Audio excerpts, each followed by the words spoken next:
Hi friends, welcome to my channel. ఎలా ఉన్నారండి అందరూ? నేనైతే చాలా బాగున్నాను. ఇది నిన్నటి వీడియో కంటిన్యూషన్ అండి. నిన్నటి జర్నీకి కంటిన్యూషన్ అనమాట. సో వెదరు, నేచరు అంతా ఎంజాయ్ చేస్తూ మేమైతే ట్రావెల్ అవుతూ ఉన్నాం ముందుకి. సో ఇప్పుడు మనకి ఇక్కడ పక్కన కింద కొండ కింద ఏంటంటే మ్యాన్కైండ్ వాళ్ళ ఫార్మా ఉందన్నమాట. ఫార్మా కంపెనీ ఉంటుంది కదా. సో మ్యాన్కైండ్ మెడిసిన్స్ అనేటటువంటివి అవైలబుల్ ఉంటాయి కదా. సో ఆ మెడిసిన్స్ అనే కొండ కింద ఉంది. సో మనకు అది అవైలబుల్ ఉండదు, చూడడానికి కూడా ఉండదు. సో చూపించలేకపోయాను అనమాట. ఇక్కడ మీకు మ్యాన్కైండ్ అండ్ మెడిసిన్స్ ఉంటాయి కదా. సో పక్క నుంచే వెళ్తాము. బట్ ఏదైతే ఫార్మాసిటికల్ కంపెనీ అనేటటువంటిది అది కిందకు ఉంటుందన్నమాట.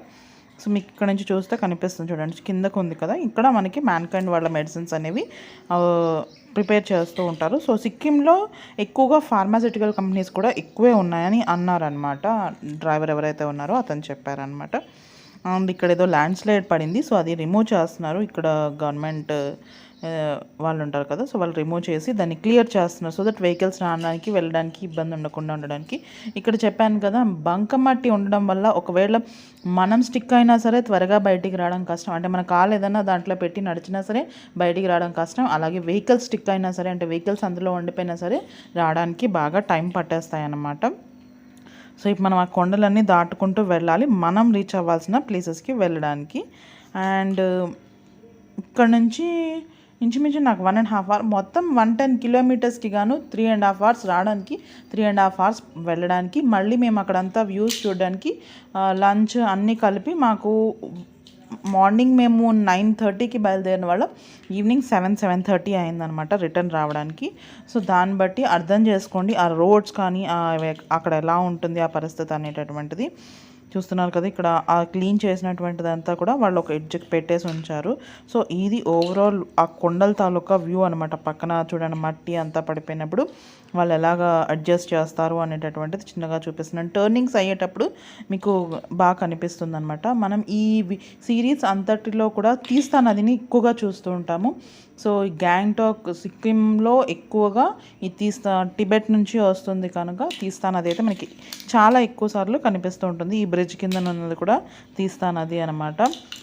అండ్ ఇలాంటి బ్రిడ్జెస్ కూడా ఎక్కువే ఉంటాయి, అన్ని ఐరన్తోనే చేస్తూ ఉంటారు సాధారణంగా. ఇది ఏదో ఓల్డ్ బ్రిడ్జ్ అని చెప్పారు. అండ్ ఈ జెండాల గురించి నేను ఆల్రెడీ ఒక వీడియోలో చెప్పాను, ఈ సిరీస్ వీడియోస్లోనే ఏదో వీడియోలో చెప్పాను. సో ఇదనమాట. అండ్ ఇప్పుడు మనకి ఇక్కడ ఇంకా ఏంటంటే గుండ్రంగా రాళ్ళు ఉంటాయి కదా, నాపరాళ్ళు టైప్లో రౌండ్గా ఉంటాయి. సో అవి ఇక్కడ ఎక్కువగా మనకు కనిపిస్తూ ఉంటాయి అన్నమాట. మీరు చూస్తుంటే వీడియో మీకు తెలుస్తూ ఉంటుంది. ఆ రాళ్ళు అనేటటువంటివి మనకి చాలా స్మూత్గా ఉంటాయి. సో ఆ రాళ్ళు అనేటటువంటివి కనిపిస్తూ ఉంటాయి. కొండల్లోంచి మా ప్రయాణం అనేది ఇలా సాగుతూ వెళ్తుందన్నమాట. సో మీరు మ్యూజిక్తో ఎంజాయ్ చేసేసేయండి.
సిరీస్ అంతట్లో కూడా నేను మ్యూజిక్ని ఎక్కువ యాడ్ చేసి వీడియోస్ని ఎక్కువగా వాయిస్ ఓవర్ ఎందుకు ఇవ్వట్లేదు అంటే ఆ నేచర్ని ఆ మ్యూజిక్తో మీరు వింటూ ఎంజాయ్ చేస్తారని చెప్పేసి నేను ఎక్కడ ఎక్కువగా వాయిస్ ఓవర్ అనేది ఇవ్వకుండా ఓన్లీ మ్యూజిక్ అనేది యాడ్ చేస్తున్నాను. అలాగే లెందీగా వీడియోస్ అవుతున్నాయి, ట్రావెలింగే ఎక్కువ చూపిస్తున్నారు, ప్లేసెస్ మీరు చూపించట్లేదు అని అనుకుంటే కూడా మీరు తప్పే. ఎందుకంటే నేను చూసిన ప్రతి ఆ ఏరియాలో ఉండేటటువంటి ప్రతి బ్యూటిఫుల్ మూమెంట్ని కూడా నేను క్యాప్చర్ చేసి మీకు చూపిస్తున్నాను. సో మీ అందరికీ నచ్చుతుంది అనుకుంటున్నాను. నచ్చకపోతే ఎవరైనా సరే స్కిప్ చేసేసేయచ్చు. నచ్చితే ఫుల్ వీడియో చూడండి, సో దట్ మీరు ఆ అందాన్ని అక్కడుండే ప్లేస్ని పర్టికులర్గా మీరు బాగా చూసిన వాళ్ళైతే, ఎంజాయ్ చేసిన వాళ్ళైతే అవుతారని నేను నమ్ముతున్నాను. నా ఛానల్ని బెల్తో సబ్స్క్రైబ్ చేసుకోవడం అస్సలు మర్చిపోద్దు. అలాగే వీడియో నచ్చితే లైక్ చేయండి, షేర్ చేయండి. తప్పకుండా నా ఛానల్ని బెల్తో సబ్స్క్రైబ్ చేసుకోవడం అస్సలు మర్చిపోద్దు. నేను మళ్ళీ మీ ముందు ఇంకో మంచి బ్యూటిఫుల్ ప్లేస్తో వస్తాను. అంతవరకు ఉంటాను. Tata, bye bye.